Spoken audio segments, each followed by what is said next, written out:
We're chillin'! We're chillin' with Rick. He's gonna get to the story quick. Yeah, we're chillin'. Yes, we're chillin' with Rick. Chillin' with Rick, everybody. Yeah. All right, let's get to the sponsors. Upscale Exotics, reptile-only specialty store that carries exotic reptiles looking for homes. They have snakes, lizards, geckos, turtles, chameleons, tarantulas, and more. It's the store of the creepy critters. With all the supplies, enclosures, and food, it's your one-stop shop, and they have knowledgeable staff located at 145 West Seneca Street in Sherrill, 315-367-5002. Games People Play, formerly Mind Games. It's a game store with so much more. They've been in business for 28 years. They have Pokemon, Yu-Gi-Oh!, or Magic the Gathering, Dungeons & Dragons, and also sports cards. They also have retro video games and board games. Weekly events held in-store and a knowledgeable staff located at 114 Madison Street in Oneida, 315-363-2448. Whitestown Automotive, quality repairs at a good price just up the Thruway Bridge in Westmoreland. Boogie Dad's Music, working on producing and distributing music on all platforms and great royalty kickbacks for all performers. Oneida Carpets. Oneida Carpets, family owned and operated by Scott and Lynn White. They're both installers. They install carpet, laminate, vinyl, luxury vinyl, plank flooring, and ceramic tile. All of your flooring needs in one store. They're located at 174 Madison Street in Oneida, 315-361-9800. Big Girl Stump Removal. Do you have a stump that needs to be removed? I'm talking about a tree stump. Then call up Big Earl. He's a great guy with very fair prices, and he'll grind the stump right down to the roots. Give him a call at 315-363-5217. Papa Top. That place out there is just like Florida. It's a tropical paradise out there on that big old deck. They have obviously the outdoor deck, Adirondack chairs, picnic tables, bar stools. Grab some friends and go listen to some live music at Papa Top. Frog's Bar. Outdoor bar, picnic tables, Adirondack chairs, 2 fire pits for when fall comes. The owner, Mary, is phenomenal. She's a friend of mine. She wears the chillin' zip up proudly.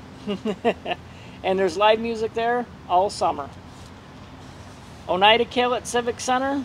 Upcoming events include NU Wrestling on May 27th. I'll be at that. Absolute Adele, an Adele tribute show, coming October 22nd at 3 p.m. Get your tickets for that. OneidaCalet.com. Also coming on Saturday, February 24th, 2024, is Appetite for Voltage, a Guns N' Roses AC/DC tribute band. Get your tickets at OneidaCalet.com. All right, on to my next guest.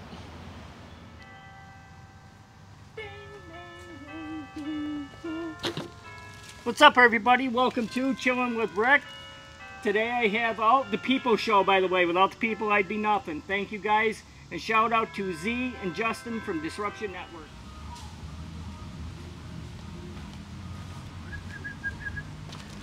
What's up, everybody? Welcome to Chillin' with Rick, the People Show. Because without the people watching, this would be nothing. I'm grateful for each and every one of you guys.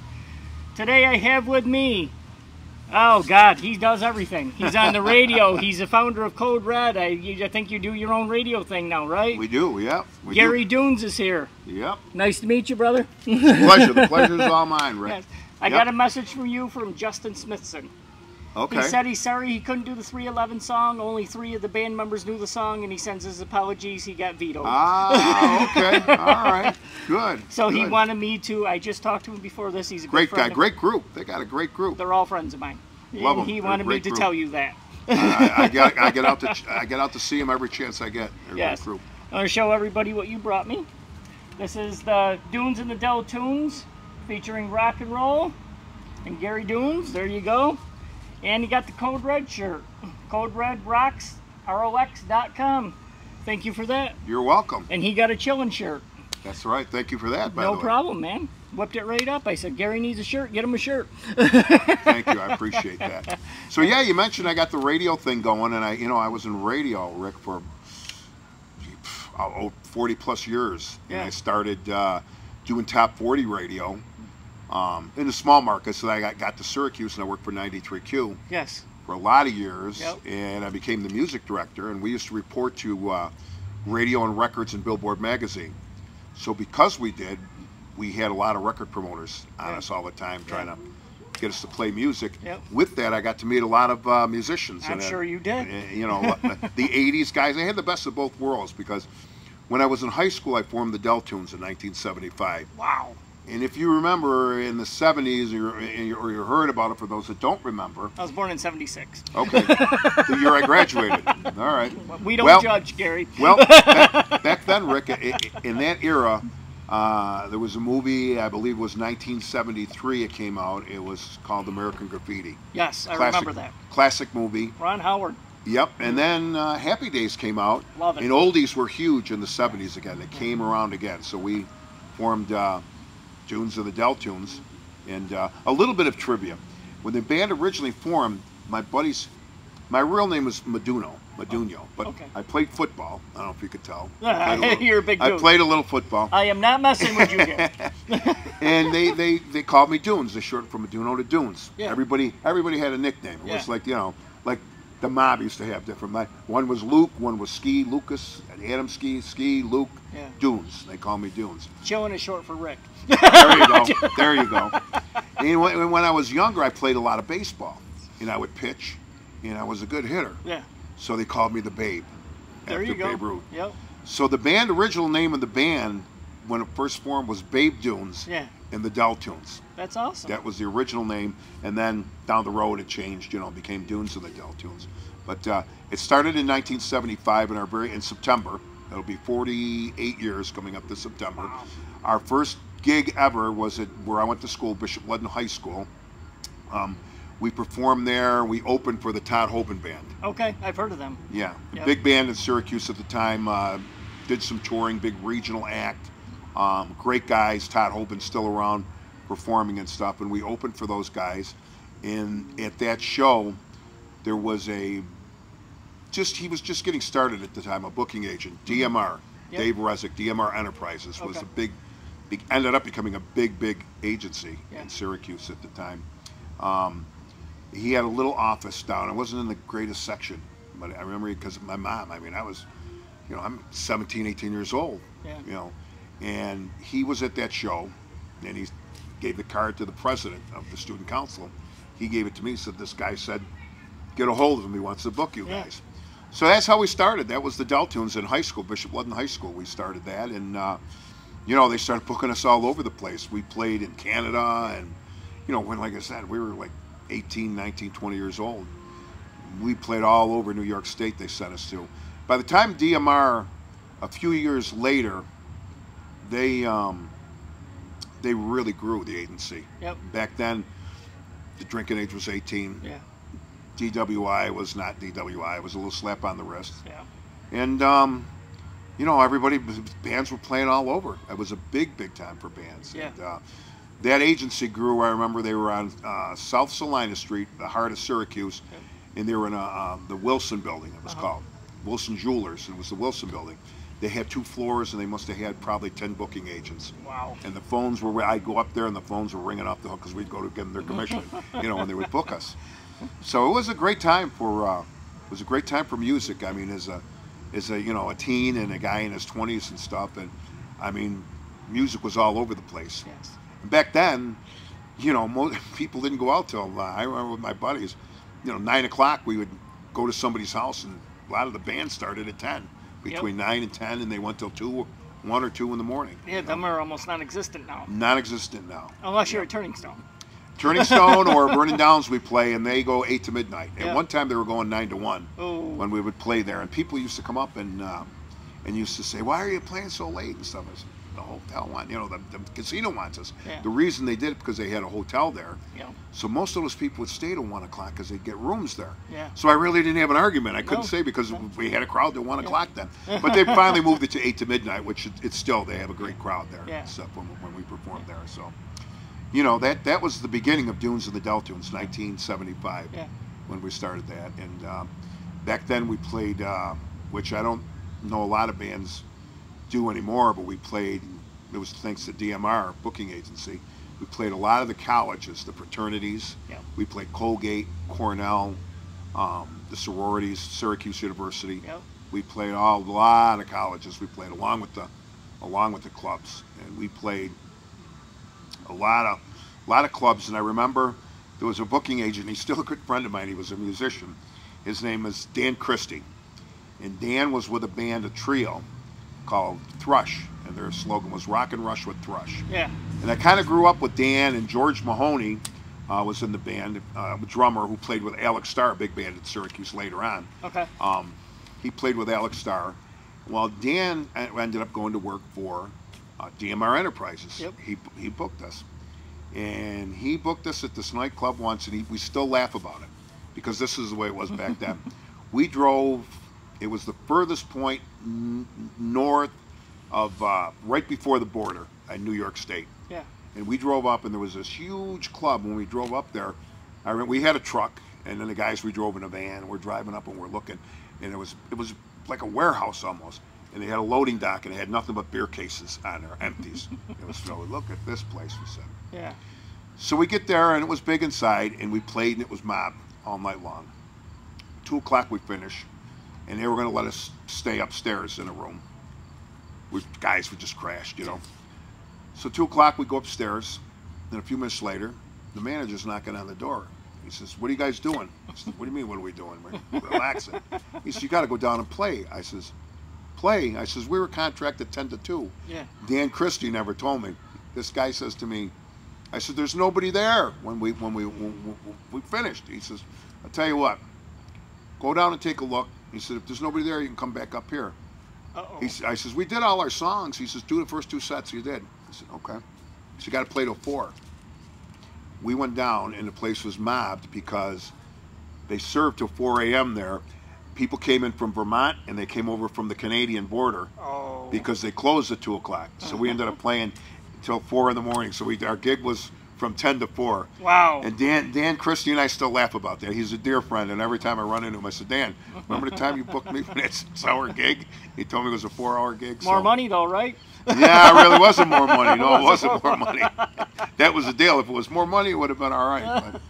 But yeah, so that was the beginning of the days. When bands, everybody, now you hire sound companies and stuff. We still carry sound ourselves, but we integrate it. We use the sound company too on a lot of gigs. But back then, most of the bands had big trucks. Yeah. We had an old King Storage moving van, Yep. and we had a road crew Yeah. that set everything up for us and stuff. And we would travel, and most of the bands back then did that. The 805, the New York Flyers were around. We were there. Stop and Sweat Greasers, who then they did oldies too. They became the Alligators. Alex Starr. I've heard of Alex Starr on the show a lot. Yep, Alex Starr. There was a band called Crack, which had some really good players in it. That was the initials of the guys. It was Rick Kua, who played with the Outlaws later on, played with the Outlaws and stuff. It was Kua, Tommy Rosano, who's a drummer, who's still around, still plays.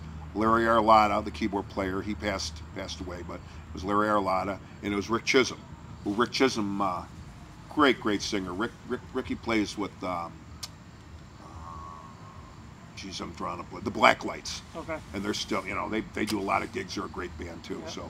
So Syracuse had a lot of, that was one thing about Syracuse and Central New York area. Yeah. And we'd go out to Utica too. There was a lot of places we'd play in Utica. We'd have bands, we'd bop back and forth up and down the thruway and stuff. So Syracuse had a lot of great music back in the day. Yeah. As we went through time. Yep. They still do. They still do. Yep, they still do.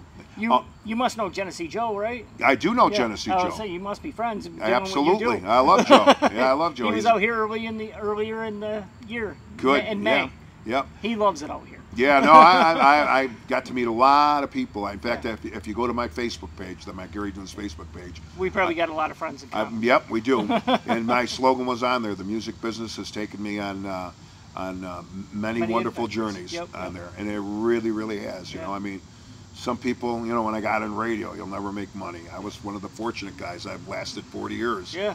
You know, Yeah. and then after you know, COVID came along, and things got tough, so I semi-retired, and I started an internet radio station called RadioHits.us. Yep.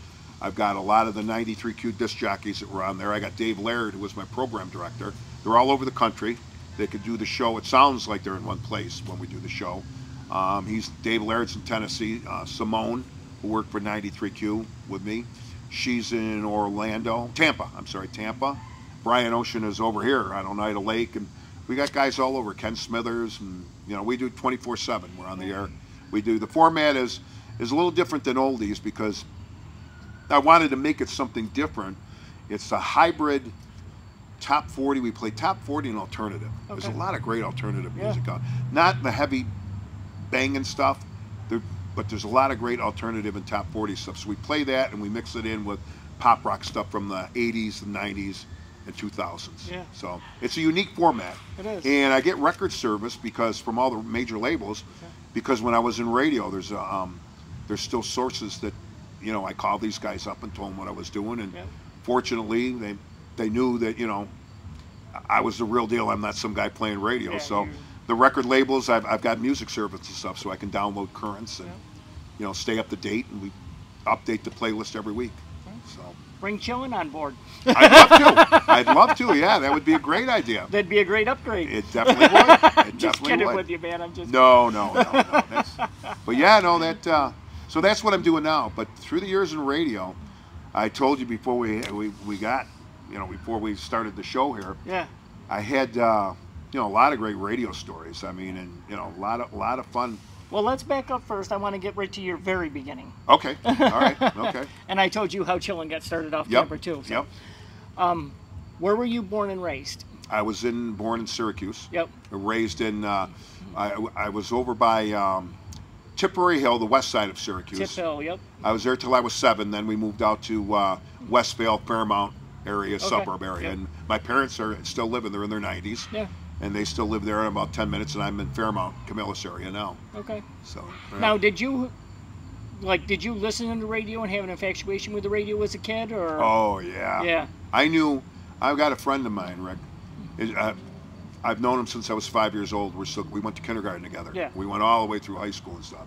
And he looks at me sometimes and says, Dunes, you're the only guy, when you were in school growing up, you did what you said you were going to do. He says, some guys said they were going to be lawyers, doctors. He goes, they ended up in a different field. He goes, you always said you were going to be a disc jockey and you were going to be a singer in the band. And he says, you're the only guy I know that did what you said you were going to do. Hey. You know? So, yeah, I was really into it. In high school, I think at lunchtime, I used to, you know, do a little radio show over the loudspeaker and stuff like that. I did that. And then I go way back, and my mom, you know, when I had my girlfriend, she'd embarrass me a little bit because I'd play radio when I was a kid. Hey. And I'd spin the records and stuff when I was. That was a deal back then. You know, yeah, yeah, you know. So I did that, and yeah, I always wanted to be in radio, and I said this is what I want to do. And you know, when I was a kid, I was always singing, you know, along to the radio and stuff. And then when I got in high school, I went to Bishop Ludden High School, and I met a bunch of guys, and we started a band, the Deltunes. We actually, the first gig. You did Showtime before Showtime did it. You started right out of high school. Yes. Or in high school. Yes. That's what Showtime did. Yeah, in high school. In high school, the way it started originally was a talent show. Yeah. We had a high school talent show. Yep. And I always say this because we still do the song every once in a while. And here's a bit of trivia. If you want to know the first song Dunes and the Deltunes ever performed, it was "Come Go With Me" by the Del Vikings. Okay. We did that one at the talent show, and then keep the Del thing going, right? Yeah, we kept the Del thing going. Yeah, we did. It was that's kind of where I got the name. Yeah, the Deltunes. Yeah. Yes, exactly. I get it. That's how we started it. But yeah, it was a lot of fun. You know, I mean, I remember we'd rehearse in my parents' garage. You know, my mom and dad would let us rehearse there. Look at and the stuff. smile on this guy's face. He's. You're welcome, Gary. You're welcome. I'm bringing back some good memories because I think about my mom and dad. I know I'm fortunate. I got a lot of friends that tell me all the time. Yeah. I take my dad on errands and stuff. Yeah. And they say geez, I wish I could take my dad to a doctor's appointment. My dad's going to be 91. My mom's 91. But I remember my dad was. He was a hardcore Italian guy, and he used to always say, "What do you want to be in a band for? You should work for this or that." And I said, "Yeah, Dad, I like it." He was tough on that, but I got to tell you something. Rick, the guy, when he saw what we would do, he was proud. Yeah. He would, "That's my son," he'd Yeah. say. I remember he'd go to a lot of shows. I mean, him and my mom and his brother and my aunt at the time, they would go out to different. We played a place called the Big Dog Inn in DeRuyter, New York. We'd play up there, and they would go to a lot of shows. Yeah. But he'd always say, "Why don't you get a job, working for the phone company or National Grid?" My dad was like your dad. He thinks this is stupid. Then I started making a little bit of money off of it. This is the best thing you've ever done in your life. Yeah. He's like, you got to get paid for it. I was like, Yeah. I don't know how to get paid. Yeah. Then the sponsors came in. Yep. And it's not all money. Some of it's a bargain system. A Sure. barter. Absolutely. Yeah. That's what we do with the radio station. Made a few too. bucks and life is good. Absolutely. Yeah. It's Absolutely. not all about money. I love doing this anyway. Yeah. I Yeah. did it for free for 4 years because I love Yeah. local music. Right. And I love guys like you. Anybody who sits there is an honor. Well, So, it's a pleasure to be here. yeah, man. Because you're helping bring back some good memories Yeah. that I haven't. I know. talked I about see in a the while. smile, Gary. I see it. I love it. Wait till we get a picture after this. All right. I want that big smile. All right. You got it. You got it. Continue with your story, man. Well, as I mentioned, that's how I started with with music, and we would play the state fair, we'd Yeah. play all these, and like I said, we were kids. We were we had in fact one guy we had in the band. You were supposed to be 18 to play in the bars, Yeah. right? And most of us were 18, but we had one kid that went to Bishop Ludden. His name is Tom Barjalski. Tom is in. I still keep contact with all the original guys. That's you know. good. I still talk to him. Tom looked really young, so we had two keyboard players at the time. Rick Blasi played keyboards and a little rhythm guitar, and we had a guitar player, and we had Tom Barjalski. Well, Rick and I were in the school musicals too together. Yeah. And Rick knew some makeup, how to do some makeup stuff. So when we used to play with Tom, we used to play a place called the Brookside. We used to put a mustache on him. Honest to God, no lie, we put a mustache on him so he would look. And I might have some pictures. I got to see if I could find them. But yeah, we had pictures. We would put them on. Rick, he had this, what is it, mineral gum. spirit gum. Yep. He'd put it on and he'd get it on there. And it looked real. Yeah. It looked good. Yeah. He'd have a mustache. He yeah. couldn't grow the real one yet, huh? He couldn't grow the real one yet. He was like 16. He was 16. And I couldn't grow mine to 23, so Yeah. now it's all white. Yeah. Yeah. But yeah, it was, I think back at some of those times, and we did stuff like that. But here we are. It's like 48 years later, and Yeah. like I said, I lost a lot of the guys along the way. A lot of them have passed away and stuff. And Yeah. I've always been fortunate though. One guy was breaking my chops one time. Another musician. He saw me and he says, "You know what?" He goes, "I don't know how you do it." I says, "Do what?" He says, "Every time a guy leaves your band or does something, you get a guy that's just as good or better." You're just like Showtime, man. I said, I guess I'm lucky, Yeah. I mean, and even now I got a great bunch of guys. They're all real true professionals. In fact, some of the guys I got now, we just had some personnel changes, and people come up to me and go, "How did you get this guy to play for?" Bill DeCosmo is a great keyboard player, and I've wanted to work with him for years. Yep. And he played with a lot of good bands in Syracuse and stuff. And I called him up. I said, "Let me just call him." And I called him up. I said, "Bill, I got this going on." And he says, "Yeah, I'll do it." He says, he goes, "I listened to this music, the Deltunes." He goes, "I listened to this music for years and I never played it." He played more jazz. He plays with Grupo Pagan. He plays a couple gigs with them and stuff, and more jazzy type stuff. And he never did this stuff. And I'll tell you, he's phenomenal. He's phenomenal. Dennis Gettle has taught music and vocals and stuff, and these guys are really good musicians that I just lucked out. Todd Hoban actually told me about Dennis Gettle. That's all I got. It's all that's what I got to say. Word too. of mouth is a big thing. I never ever, and I tell this story to everybody, I never ever had any luck. Back then they had the Syracuse New Times, and you'd put wanted ads. Yes. And we'd get guys to show up to audition, and they weren't what they said they were. Yeah. And you know, and my point is, every guy that ever got my band was, well, I know this guy. You know, the bass player might go, I know a guy. Yep. You want me to talk to him? Yeah, talk to him and tell him if he's interested. Tell him to call me. You know, Yeah. and that's the way I picked up every single guy, even now in my band, all the time through the years. I mean, it was always somebody knew somebody. Yeah. That was a connect. We networked. You know. That's how it is nowadays too. Yeah. Yep. And fortunately, you know, we work enough that, you know, it's worth, you know, these guys' time to come out and play. I'm fortunate, you know, that still able to do it. Now the Code Red thing, I just want to say this because this kind of ties in with the Deltoons a little bit. What we're doing with Code Red, it's a few of the guys in the Deltoons, and it's we'll do some smaller clubs. Yep. We do some of the Deltoon stuff, but we do some classic rock. We'll do 70s, some 80s, maybe even a 90s tune. Everything from Better Than Ezra from the 90s to the Cars, Bye Bye Love, to some of the Deltoons, you know, Born to Be Wild, Steppenwolf 60s stuff. That's what Code Red is about. Awesome. And it's just, you know, it's a little bit smaller band, so we can go in, you know, a little bit less expensive for some of the clubs that we can't play the Deltoons with because it's just too much overhead to go in. And you know, the sax player that I have is his phenomenal sax player. He lives in Rochester, and he didn't live in Rochester when he started the band. He got married and he moved out there. He lived in Seneca Falls actually, but you know, he's great, and everything is working now, you know, with the band. So that's good. Hell yeah. And you're just full of stories. I love it. Now, who stood out to you, like, on the radio back when you were growing up? Like, did you have a radio influence? Like, somebody you always listened to? I did, because it's funny you say that, because there was a disc jockey by the name of Jim O'Brien. They called him Obie. And I used to, this radio station in Syracuse, there were two big ones, the top 40 station, WOLF and WNDR. And Jim O'Brien worked for WNDR, and Jimmy did evenings at the time, nights. And I listened to Jim O'Brien. He used to call up and make requests and stuff. And it was great. He was the guy that I liked. Yeah. And then later on, when I got in there, people used to say, you know, your voice sounds a lot like Jim O'Brien's. Yeah. And not that I try to mimic him. I mean, I never try to mimic anybody else. I try to, the way I'm talking, this is me. Yeah. I mean, this is how I talk on the radio, you know. You got a radio voice, man. So, you know, that's the way I was. But they said, and I guess Jim O'Brien, too, was more of a conversation guy, you know.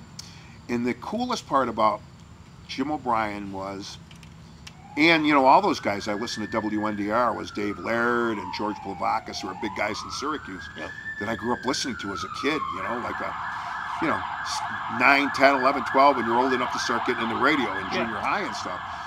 So I listened to those guys, and later on in the years, when I got into radio, you gotta... It's all good, man. It's all good.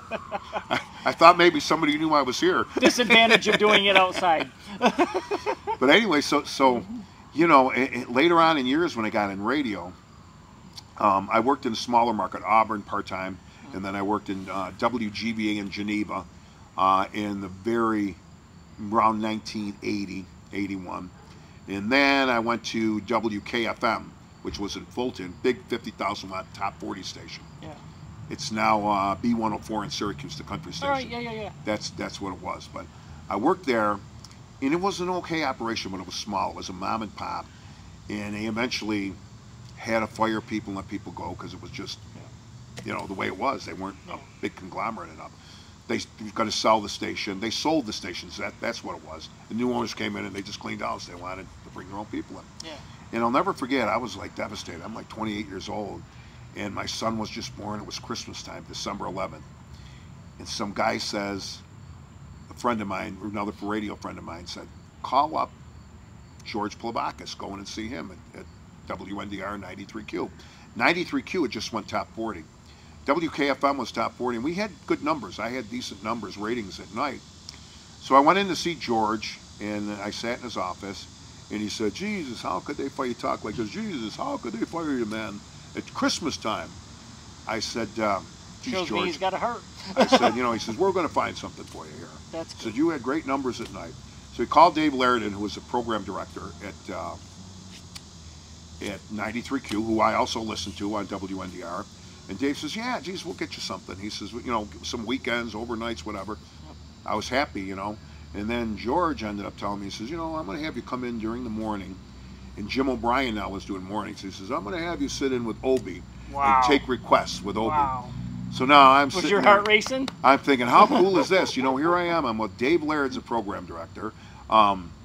Jim O'Brien, the guy that I listened to, you know, that thought was the greatest thing on earth. Was a big influence. Yeah, and here I am. I'm sitting right next to him and stuff. And, you know, and he was great. He was just great.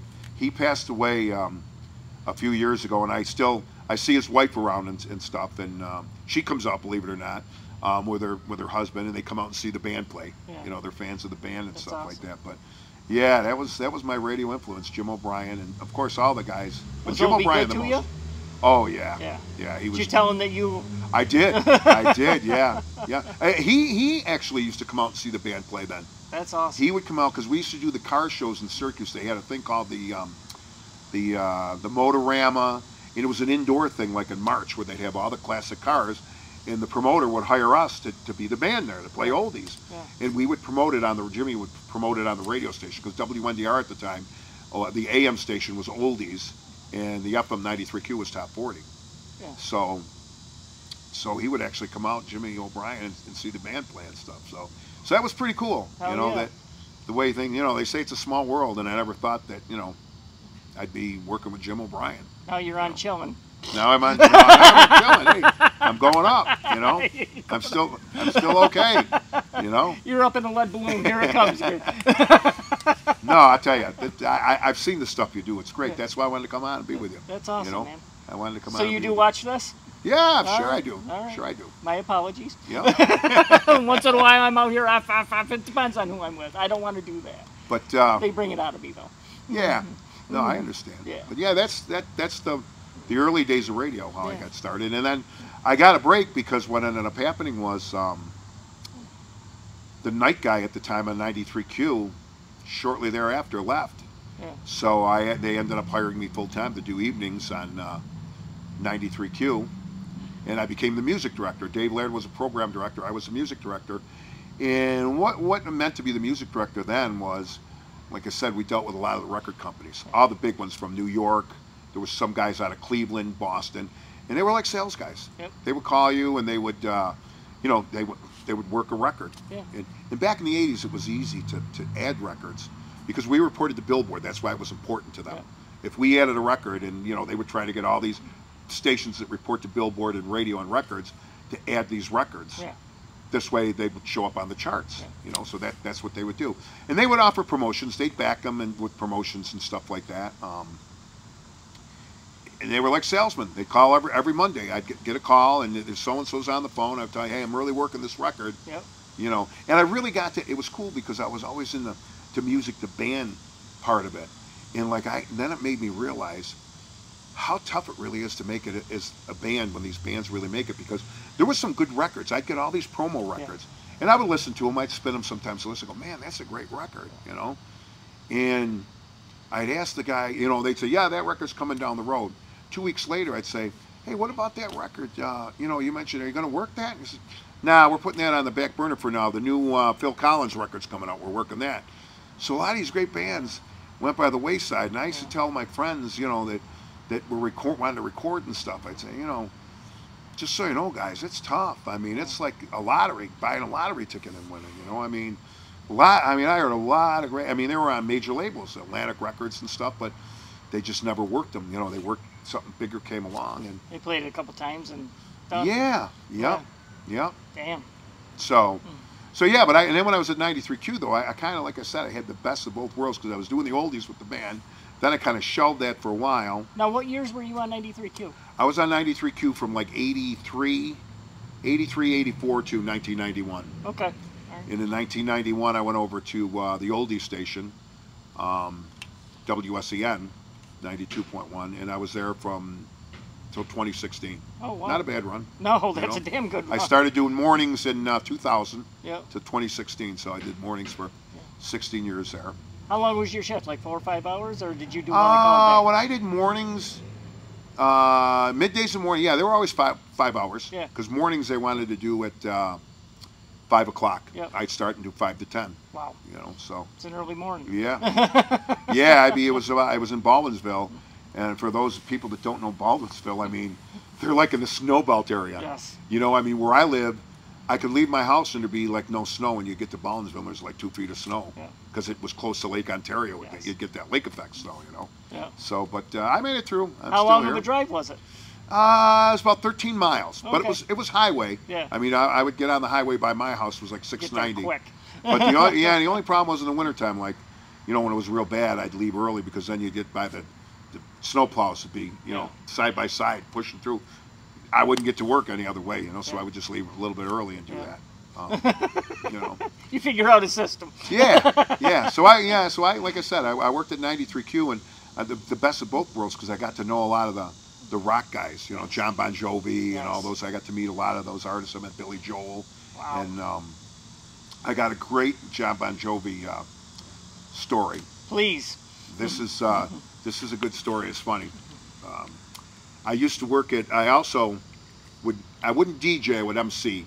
They had this teen club called Nowhere City, big place, 1,000 kids every Friday, Saturday night, and we did the Friday night was 93Q night, packed, and they'd have a DJ spin, and I would just MC. I'd give away prizes and do all that stuff. So Bon Jovi was coming into town, and I'm still good friends with a record guy. He's still working. He's my age. He's still working. He works for Arista now. Patty Rascona is his name. Patty, from the Bronx, grew up in the Bronx, lives in Jersey. You know, when he got older, moved to Jersey. But Patty was great friends of mine. He worked for Mercury Polygram at the time. Mercury Polygram. John Bon Jovi was on Mercury, I believe. Okay. So they were coming into the War Memorial, Bon Jovi, to play. They weren't as big yet, but they were big enough. They started at a small bar when they first came in Syracuse called the Lost Horizon. Just a regular bar. I've heard that a lot on my show. They started there, and now they're playing at the War Memorial, which is, I don't know, probably 10,000 seats, maybe if they put them on the floor. Bigger venue at the War Memorial. So this young girl comes up to me at Nowhere City, and she says, "Are you going to the Bon Jovi concert?" I says, "Yeah, I'm going to be there." She says, "Really? Are you going to meet him?" I said, "Yeah, I'm going to meet him." She says, "Can you get me and my girlfriend to meet John Bon Jovi?" I'm thinking, I'm going to be smart on this one. I says, "I'll tell you what. We're talking 10,000 people at this concert." I said, "If you can find me, I'll get you back to meet John Bon Jovi." It's now their life mission. You and your girlfriend. She says, "You promise?" I promise. So the night of the concert, I'm with Brian Ocean, who works on Radio Hits with me now. Brian and I are there, and we've got the laminates from the record company to go down. You know, you would go in the basement, and they had like a little meet and greet. This was before the concert. You go to the side door of the War Memorial. They had security. It was tight. I mean, these girls were coming in. The security's going, "Wait a minute, you're not coming in. That's their pass from last night in Rochester. Get out of here." You know, they were all trying to crash the gate. So I'm in line, and here Brian and I are. I'm just almost to get into the door. I feel a tug on my shirt. Uh-oh. She says, "I found you." Oh. I said, "Oh shit, what am I gonna do now?" She's now your wife, right? Oh. No. But you know, I often wonder what happened to her. But I'll tell you the story first. Let me finish the story because I do think about that. She, so I had. Luckily, it was Patty Rascona, who's still like one of my best friends. I call him on his birthday. He calls me on my birthday every year. Yeah. And this is 40 years ago. Yeah. You know, and you know, because they would come to Syracuse and we'd hang out. Yeah. You know, these guys would come and wine and dine here. We go to nightclubs and stuff. So, anyways, I go up. Patty's at the door. I said, "Patty," I said, "Listen." I said, "Listen, what I did." I says, "I did this." I go. He says, he looks at his head and he just shakes his head. He says, "You know what, Dunes? You're a real piece of work." He grabs 2 laments and he goes, "Here," and he gives them to me. So now we give them to the 2 girls, and we go down. I said, "Go ahead, you guys go first." So they get pictures taken with, you know, it was John Bon Jovi and Richie Sambora. Oh, Both there of them you were go. there. Yep. In fact, there's a picture somewhere on my Facebook page, and I'm going to send it to you. I got a big white, I got my 93Q jacket on, and a big white fedora with the mustache. I look like, everybody says I look like Father Guido Sarducci, if you see it. Yeah, it's on my Facebook page, on Gary Dunes' Facebook page. But, so anyways, we get these girls, they're all set, and they're squared away now. We're going upstairs, I'm getting ready to say goodbye, and they said, "Can we sit with you?" I said, "No, that's it." I mean, they were 16 years old. You know, I said, no. I said, "You got to sit by yourself." So I said, "You got your tickets there." I said, "I cut my end of the bargain, right?" They said, "Oh, no, you did. You did." And I always, sometimes, not a lot, once in a while I think about it. I wonder, where that girl is now. Because it's got to be a memorable moment, I would think. You would think? So sometimes when I was working radio, I would wish she'd call sometime and say, "Hey, this is so-and-so, and got to be in her 40s now, I think, or 50s maybe, and say, remember you got me into the Bon Jovi concert? I'm so-and-so," but I don't know, maybe she moved out of town or whatever. Yeah. But yeah, that was one of the funniest stories.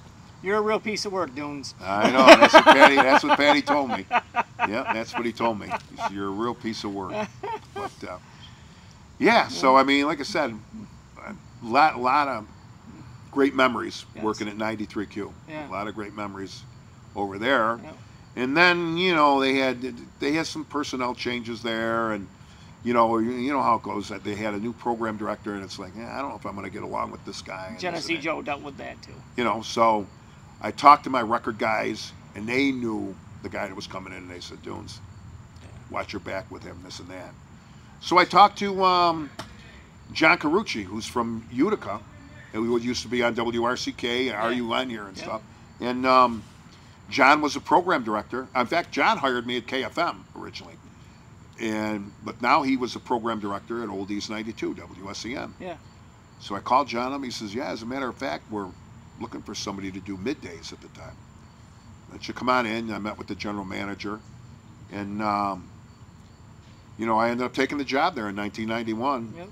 And it was weird because I really, I liked playing oldies and stuff, but I thought, man, I was like, they'd fly me to New York, we'd be wined and dined, we'd go to concerts and stuff, and I go, man, I think I'm gonna miss that, but as I went on, I didn't, because we started, the band started playing again, because it fit. It just made sense to get the band back together and start doing oldies and stuff. So we started playing, a lot of gigs again, and we got a lot of gigs through the radio station. Yeah. And at the time, at SEN, which is pretty sad, a lot of people, I'm sure Joe knows too, Genesee will tell you, radio's changed so much, but back in the day, because it's really, really corporate now, the guy that owned, and he was not, they were privately owned. It was a big company, corporation. It was Buckley Broadcasting. Rick Buckley owned WOR in New York. He owned stations in Hartford, Big D 103. He owned some stations out in California, and he owned WSEN. And Rick was the kind of guy that if you met him, you would know that Rick was, a big-time guy. Yeah. He would come into town, he would drive with the CEO, Joe Bellotta, and he knew the band was playing, and the station would promote it, Yeah. And I remember he'd come in the door with his sport coat on, not a $1,000 suit, with his sport coat and his shirt and his tie cranked to the side, and he'd open the door a little bit, and a lot of people call me Dunesy too. So he opens the door, he says, "Hey, Dunesy, you sound good, kid." He said, "I listened to you on the way in. How's the band doing? You playing?" I said, "Yeah." He says, "You're plugging the station when you play all the time, Rick." Because I would say, it only made sense. I'm Gary Dunes from WSEN. It's, this is, join me on the radio, I plug it too. So it worked out. It went hand in hand. I guess I said I did what I said I was going to do, and it worked out good. But Rick was a great guy, and he was the kind of guy that I remember one time I was doing an appearance at Carmelis Cafe. There's one still in Utica, but there was a couple in Syracuse. And the general manager said, I was just doing announcements for him and doing some trivia contests, so it was a happy hour thing in Syracuse. And the general manager says, "Hey, I just want to let you know," he says, "Rick and Joe," Rick Buckley was the owner, Joe Bellotta, the CEO, "are coming into town. We're probably going to stop out." I said, "Okay, thanks for the heads up." So I'm over there, and I'm drinking a soda or whatever. Joe and Rick come in. Hey, Jonesy, how you doing? I said, good, Rick, how you doing? Hi, Joe. How you doing? So they're at the bar, and Rick Milano, the owner of the station, looks at me and says, Jonesy, what are you drinking? I said, just a Diet Coke. He's Diet Coke. Joe, give him something stronger. Joe Milano comes over and says, here, have a vodka tonic. Those are the kind of guys they were. And I remember the general manager says, Rick is like that. He says, if you want to stay with Rick and you want to hang with him all night long, he'll buy you drinks all night long. But if there's a meeting at 8 o'clock in the morning, you better be there at 8 o'clock in the morning because he'll be there at 8 o'clock in the morning. Yeah. And just because you stayed out and partied all night, you can't be late. You got to be there at 8 o'clock in the morning. Yeah. That's the way that was old school. You were there though, right? I was always there. I was always there. Yep, I was always there. But yeah, that's old school, the way radio was, and it's sad the way it's become now, but I guess it's good that, I feel bad for people just getting in it and starting it now because it's tougher, yeah. The way it is. But I look back and say, yeah, it was a great run. I got to deal with a lot of great people and stuff. And then, now I got the oldies artists that I listened to as a kid. Yeah. When I was in high school, when we first got the band together. Now I'm back there. Now I'm looking, and these people are older, but I'm getting to meet them before they, they're going to pass away. I know that, Yeah. And we started doing these big shows at the Landmark Theater, where they would bring, a promoter would bring in like 4 or 5 different artists, and I would MC the show. That's a beautiful place. Yeah, I would MC the shows for them, and I got to meet them, and then a lot of the artists, we actually backed up, like Freddie Cannon. The band actually played for Freddie Cannon. We would do a half-hour show. We played the Syracuse Nationals on Chevy Court. We played a half-hour show, and then we'd bring Freddie on, and Freddie would sing with my band, with the Deltunes. Yep. And we'd rehearse. They came to my house. Yeah. And Freddie Cannon, I'll never forget, the one time, the guy was bringing him to my house. I got a studio in the basement, everything all set up. When the band was coming at 1 o'clock, I get a call 11 o'clock in the morning. The guy says, hey, he says, Freddie wants to come to your house now. He said he's bored in a hotel. Oh. I said, well, geez, the guys aren't going to be here at 1 o'clock. Is he going to be all right sitting around for a couple hours? I mean, I'll go visit with him. He says, hang on. Yeah, he said he wants to come to your house now. I said, okay. So he comes downstairs to the studio, and I got couch and stuff there. And we sat and we talked like you and I are talking. He was telling me story after story, all these great stories. And one story I remember he told me, he said, I hold the record for, now this is Freddie Cannon. Freddie's a great musician, made his mark in rock and roll, but he wasn't the Beatles or the Rolling Stones. He says, I hold the appearance for the record for the most appearances on American Bandstand. And I says, you do? He goes, yeah, you know why? I said, I don't know, Freddie, why? He says, because I lived in Philadelphia and the show was in Philadelphia, and when someone canceled, they'd call me up and say, get Freddie to come in and sing a song or whatever. Okay. So that's how he I thought you were going to say he was a background dancer or something. No, he was a standby guy. If somebody couldn't make it, they'd call Freddie, and Freddie would come in and be on the show to fill time.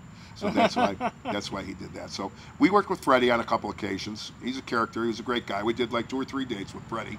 Loved work with the band. And then we did a show with Gene Chandler, Duke of Earl. His big hit was Duke of Earl. Yes. And we did a couple shows with Gene. Another great guy. Yep. Great guy. And I have a Gene Chandler story. Now, Gene, we're doing a big show at the Landmark Theater, right? One of those where there's multiple artists and stuff that are there. Oldies groups. Luke Christie, the Shirelles, Drifters, and Gene Chandler. And Gene's big shtick is the Duke of Earl. He comes down, and I don't know if you've ever seen it, but he's done some, they've televised some of the shows they used to have that he did.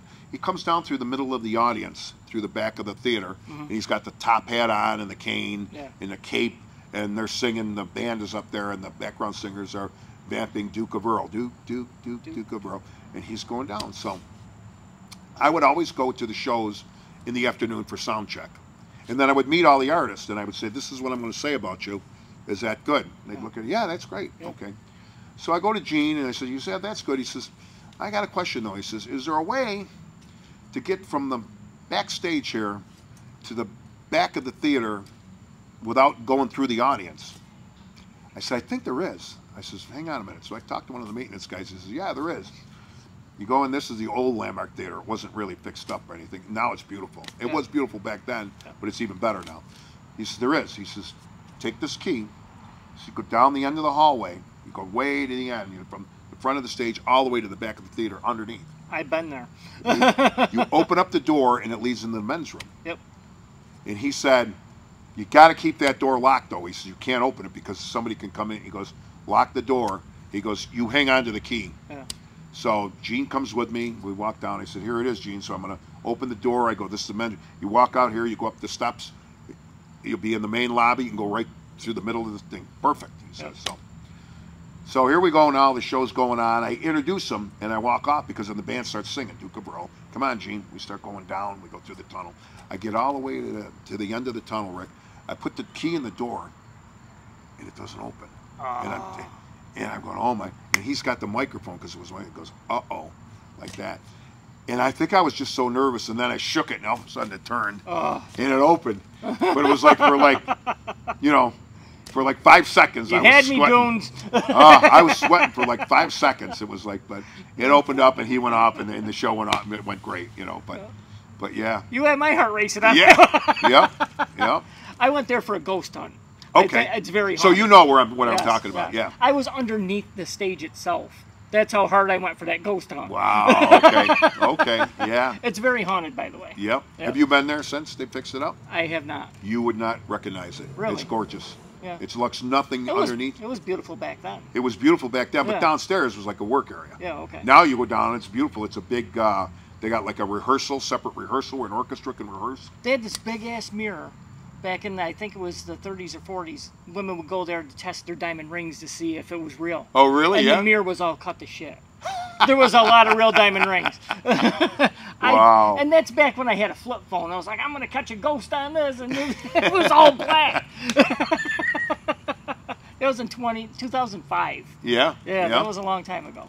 See, that's what I do now, though. I'm lucky because it works, I think, with the audience. I tell a lot of stories, like when we're with the Deltunes. Like, I wouldn't tell that one. If we do a Gene Chandler story, I do. But, like, I got a Chuck Berry story that I said the other night, and the audience gets real quiet, when I tell it. Chuck Berry was playing, it was a last-minute deal. The State Fair, Tina Turner was supposed to play the grandstand. Yep. She canceled for whatever reason it was. Chuck Berry was in Rochester, so play the State Fair, the grandstand. He was the last-minute fill-in. So they called the radio station, and they said, the late Joe LaGuardia, great guy. Joe booked all the live entertainment for the fair at the time. Yeah. So Joe calls and says, we got Chuck Berry, somebody from the radio station, want to intro. I said, I'll do it. So I'm all excited. I say, I'm going to introduce Chuck Berry tonight on a grandstand. One of the guys comes up to me and goes, you are? He goes, he's a big asshole to work with? I go, what? He says, yeah, he got in an argument with like Keith Richards and stuff. He goes, he's not a nice guy. I'm going, oh, shit, are you kidding me? So I'm going, no, all right, well, hey, I committed, I'm going to do it. So I show up, and I see him backstage at the grandstand. He's walking, it's, dressing rooms and stuff. I see him over there, and again, I always ask the artist, I introduce myself, is there any particular introduction you want? Yeah. Because some of them will say, yes, say this or that, or some will say, I'll show them what I got. They'll say, that's great, go with that. So I see him, and I say, excuse me, Mr. Berry? And he stops, and he goes, yeah? I said, we're already starting off on the wrong foot here. I said, So I said, yeah, I go up to him. I says, I just want to introduce myself. I'm Gary Dunes. I'm the morning guy at the Oldies station, Oldies 92.1 in Syracuse. He said, yeah, okay. I said, well, they just sent me here to give you an introduction. He said, okay. I said, by the way, I says, I really loved you in that movie American Hot Wax. Did you ever see the movie American Hot Wax? I have. American Hot Wax is the Alan Freed story, the disc jockey that coined the phrase rock and roll. Okay. And it's all about Chuck Berry was in it, Little Richard was in it, all these guys were in it, and he would do these shows at the theaters and stuff like that. He was on the air, he was a disc jockey. If you ever get a chance, it's like an offshoot movie, but you probably could find it somewhere on one of these. It's called American Hot Wax. Jay Leno was in it, Fran Drescher. Probably on YouTube. yeah. But anyways, he was in that movie. Chuck Berry goes, oh, you liked me in that movie? I said, yeah, it was great, man. It was a great movie. He goes, no kidding. He goes, I did all right, man. I said, you were great, Chuck. I said, I loved you, man. I said, I loved the movie in itself. He said, oh, that's great. Just then a guy from Channel 5 comes over. He says, excuse me, Chuck. And he puts a mic like this. and he flipped out. Oh, no. He goes, "Can't you see I'm talking to somebody?" He goes, "Get away from me. Get the hell away from me." Then he turns around to me and says, "So you liked American," like nothing happened. "So you liked American Hot Wax?" I says, "I did." And I said, "So how do you want me to introduce you when we go out?" He says, "You're the man." He says, "You introduce me however you want." I said, "Okay." So we went out, I introduced him, ladies and gentlemen, crowd's cheering and everything. And he says, wait a minute, come back here. And he grabs me by the wrist and he says, "Take a bow with me." And I took a bow with him and I walked off stage. And I never thought about it much. I mean, I thought about it, that was pretty cool, but I never thought about it much. But when Chuck Berry died, I went back and I watched the movie American Hot Wax. Yeah. And he did that in the scene with Alan Freed. Wow. He said, "Take a bow with me," and they took a bow together. So he did that from the scene when I told him. You got a little American tear, Hot Wax. didn't you? Yeah, I did. I did, yeah. So, I mean, you know, I got a good memory of Chuck Berry. Everybody could say he was a jerk, but I can say he was nice to me. Thank God you had that. Yeah. He might have been a jerk very, to you. very nice to me. Oh. And, you know, and then we'll go into Johnny Be Good. I'll tell that story when we perform, you know. I'll do a little story like that. So I got stories like that. And another one of my favorite, I'll tell you this one, was we did the very first, WSEN was the very first sponsor of the very first Taste of Syracuse. And when they started the Taste of Syracuse, they did it at the regional market over by Destiny, the big mall there. And they did it on 4th of July. And everybody was saying, "Are you people crazy? You're having this on the 4th of July? Nobody's going to come to this thing. The people are going out on camps and this and that." Well, we already committed to do it, so we're going to do it. Yeah. We had a bunch of local bands there. We were playing, the Grassroots was the headliner. Well, it ended up like a Woodstock thing because they were running out of food. It was packed. Restaurants were going back to get more beer and everything because it was the first one. They didn't plan. They didn't think it was going to be that big. It was bigger than they thought it was going to be. Yeah. And it was mob there. And I remember, Rick, it was 90 degrees. We were under a tent and we were playing, you know, big tent, big stage, sound company and everything, but covered. And they had, right in the back of the stage, the steps went down. So the Deltunes were playing, and they used to always, what I would do, the band would finish our last song, and I would leave the stage. Yeah. And then if people would cheer for an encore, we'd come out and we would do one more song. So the band, we'd finish, and, you know, the band's so vamping, and people are cheering, and the sweat's pouring down my face. And I come down the steps, and there's this little short guy that's over there standing there. And he says, "Wow." He looks at me and says, "You're the hardest working man in rock and roll." I says, "Yeah." I said, "It's a hot one out there." He says, "I'm Rob Grill from the Grassroots," and he shook my hand. I said, and I tell that story, and then we go into the Grassroots, Midnight Confessions and stuff, you know. Yeah. And people listen, and you know, they're good memories, you know. I mean, that's the stuff that, like I said, like my friend said, you're the only guy that did what you said you were going to do. And I have no regrets. I know a lot of You times. have a blessed life, man. You really do. Yeah, I know a lot of time, like, you know, I mean, I'm not poor and famous, I'm not rich and famous, but I'm all right. You know? You're doing all right. Yeah, I'm doing all right. You know, I'm still out singing and you know, going out with the Deltunes and I listened to you the other night. I got to do my homework. You're fantastic. Thank you. Yeah. Thank you. I mean, you guys are tight. Thank you. Yeah. And we still got new guys that'll get even tighter. The Yeah. guys that we're with now will get even tighter. But Good vibe about you. Hell yeah. And then, like I said, then we do the Code Red thing, which I say do smaller venues, but like a few years back, I ran in the state fair director, Dan O'Hara. I'm in Tully's. This is in the probably early 2000s or whatever, whenever he was fair director. He's in Tully's. He says, "Hey, are you playing at the fair?"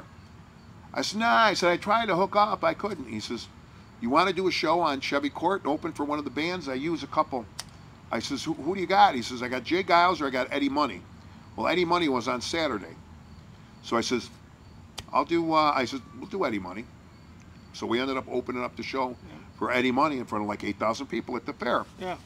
Now, the cool thing about that was, when I was at 93Q, one of the record guys from Columbia Records he was on, they'd be driving around because sometimes they'd drive him to shows or appearances and stuff, and he'd call me at the station. He'd say, "Hey, Dunes, I got somebody who wants to say hi to you," because we had it as record.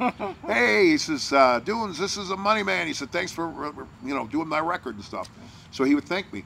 Well, years later, now we're playing 80s, and so I did a couple interviews with him, and he was probably one of the best interviews. In fact, if anybody goes to GaryDunes.com, a lot of those interviews are on there. Eddie Money's interview, and Eddie sounds like he's the guy next door. Yeah. You know, he was just like that, and you know, he was a good guy, and we got to open for him. That was a cool thing too when we opened for him at the fair, because I interviewed him a bunch of times, so it was kind of like old friends. And you know, he's a ball buster. You know, I mean, we didn't suck. I mean, we were good. I mean, but he comes up to me and goes, "You guys sounded better than us." You know, after the show. You know, that was him though. That's how we would joke around. It was, you know, I took a picture with him and stuff. He goes, "Go on, let's take a picture." He goes, "You guys sounded better than us." He said, that was Eddie. Yeah. So, and he's gone. You know, some of them, like I said, you never know. I got to meet these guys that, you know, I mean, before I was in radio, when I was a kid, I was listening to Eddie Money in the 70s. Yeah. You know, I was in high school, listening to Baby Hold On by Eddie Money. Then I got to meet with him and open up for him. Eddie's wonderful. Yeah. I'm a big fan of him. Yeah. Yeah. Yeah, I mean, I watched that show. I mean, I can't believe he died of cancer like that, but, you know. And you're still here and you're watching? Yeah, and I got the memory of him. Yeah. That's why I said, that's what I'm saying. A lot of these guys, I mean, you know, Johnny Maestro on the Brooklyn Bridge, we worked with them. I introed shows with them. I got to hang with those guys and stuff, and he died of cancer. And I mean, I feel blessed that, you know, before these guys, because it obviously, you know, they were probably 20 years older than me, you know, I mean, and, you know, I knew it was like, you know, they can't last forever. It's just inevitable. Yeah. And, you know, he's gone, and, you know, Yeah. a lot of the guys that, you know, Chuck Berry, Gene Pitney was another guy that was a great musician from the 60s and stuff. Met him, and I got to work with Carl G. Marisi from the Buckinghams. We did some shows with the Buckinghams too, and they were a good bunch of guys to work with. Yeah. He wanted to actually hang out. He said, "You golf?" They wanted to golf all the time. So, you know. So You golf, Dunes? I golf a little bit, not a lot. I'm not a big, you know. I'm a good captain and crew guy, you know. Plus, you know, especially if we're drinking beer on the way, you know, that helps. I got you. So, yeah. Hell yeah. Now, did you have musical influences growing up? Like, who stood out to you? I liked Elvis a lot when I was, you know, a young kid. You know, I mean, Elvis kind of was, I like you even more now. You know, Elvis was my guy. Yeah. You know, I really liked Elvis. I liked the Beatles, but I wasn't like, you know, I wasn't like crazy like some people are really crazy. I mean, I liked them. Yeah. They you know, carved their niche in history and stuff. But I was like an Elvis guy. Yeah. Elvis was, you know, Elvis was cool. I always listen to Elvis. I love Elvis. Yeah. My grandfather was a huge Elvis fan. He even had an Elvis lamp. It was the Yeah. ugliest thing you ever seen. I mean, you look at that, you know, just look at his look. The pictures when he was young. He just, Yeah. you know, just that. It was great. Great. And once in a while, I'll run across his last concert in '77, and he was just, that's tough to watch. That's real tough to watch. Yeah, I know. Because he was struggling. Yeah. You're near the lucky end. he was on stage. Yeah. Well, you know, I hate to say it, that's how Eddie Money got near the end. Yeah. You know, there's a, I'm trying to think what it's on.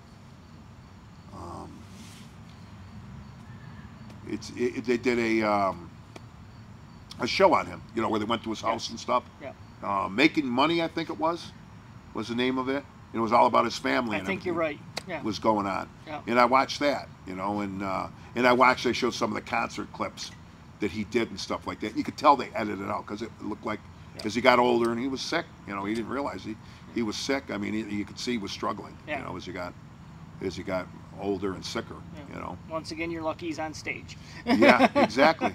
Exactly. Yeah. Yeah. Yeah. Yep. Dunes, you're wonderful, man. I had this circle like I told you. Thank you for having me. You want to interview me? You're an interviewer. Go ahead. So tell me, you started this, what, 4 years ago? This is my fifth. Fifth year now? Yep. Yeah. Yeah. Yep. And how many shows do you average a year? Oh, jeez. This one I went big. Did you? 64. Wow. I'm not going to do all 64, though. There's been some cancellations and reschedules, but I'm going to have 50 under my belt. Okay. And it gets bigger every year, but it's not going to get bigger next year because I'm scaling way down. Now, what do you do them in the summer? For those you know, we're in Oneida, New York, which Yeah. is right by Syracuse, between Syracuse and Utica, Yeah. and it snows here. So Yeah. we're not in Florida where you could do this year-round, right? Not out here. This setting's I great. always would take a break and go on the shelf for 7 months. But then people Okay. forget who Chilling with Rick is. Well, who the hell's Chilling? So I have to start kind of all over again. This is going to be the first year I'm going to go year-round, and I'm going to do it in my dining room. Okay. So I'm gonna, you know, I do like a this. handful. This is a great set here. It's a musicians love it out here. Yeah, it's great. This And is I a like cigar these bottles of water that are filled with vodka. That's good. That's all yours, the koozie and all. Thank you. To say you were here. I love it. Thank you. Wear my Thank shirt you. proud. I will. I definitely will. Wear it on the radio so everyone can I see it. definitely will. I definitely will. Yep. Yep. Dunes, man, I had a blast. I did too. You're full of stories, man. I did too. I dig it. You gave me the night off. I didn't have to do shit. I like when that Any more happens. questions? I'm sorry. Yeah. Oh, I don't know. All right. Give me your... Now, musicians hate me for this because I put you on the spot. Yep. 3 favorite albums of all time. God, I hate you. I should have told you I was going to do this, but I like doing it on the spot. The struggle makes me giggle. You know, I like. Elvis has got to be in that, right? Yeah, no, Elvis. Yeah. Elvis would definitely be one of them. Mm-hmm. You know, one of the early Elvis ones. I have to say greatest hits. He's got to have a greatest hits Yes. with all of them. Yeah. I'd say greatest hits Elvis. I liked Big Bam Boom, Hall and Oates. There you go. I liked that one. Yeah. That was good. And I actually had, I found it, and I can't find it on DVD anywhere. I found it years ago. It was like in a cutout bin. It was a VHS tape of that concert from the 80s. Yeah. They did it, I think it was in Montreal. Then they did it with, it was live there. Great concert. So I like that. And I don't know. I'll probably be driving home going, Chillin' got me. Chillin' got me. Yeah, Chillin' got me. Yeah. Dream venue to play. Oh, jeez. I mean, how big are you talking? I mean, what do you... It's your venue. It's your dream. I mean, I played the Landmark Theater. I loved playing at Yeah. the Landmark when it was filled, you know, because we did some of those oldie shows, and the band actually played there. I love playing at Chevy Court around here, you know. I mean, because we're oldies, you know. So, Yeah. I mean, it's not like we're a rock concert where we could play. I mean, I could tell you I'd love to play the amphitheater, but, you know, it's more the genre of music. I'll be there next week. I want to see Ghost. There you go. Yeah. But, yeah, you know, I'd love to play the amphitheater or something like, you know, a big venue like that. But, Yeah. you know, with what we're doing, I mean, you know, we could certainly do, you know, venues like that. We played out at the Big E Fairgrounds, and we opened and backed Charlie Thomas's Drifters. That was the East Coast Nationals, they called it. Okay. In the Big E Fairgrounds. See, we don't know. I mean, we got the state fair. It's big here. Over there, I think it's Connecticut, Vermont, and Maine. And those three have the fair, they put it together. And the fairgrounds there aren't half as big, a quarter the size of Syracuse. But they had this East Coast Nationals there, a classic car show, and they hired us. We played a big stage over there, and we opened for Charlie Thomas's Drifters, and then we backed them over there. So we played some big venues, you know, back in the day. Yeah. So you've already done it. Yeah, no, we have. Yeah, I mean, like I said, I got no complaints. Yeah. You know, I mean, you know, other than I want to keep doing it as long as I can do it. Oh yeah. You know. I'm gonna keep chilling too, man. All right, brother.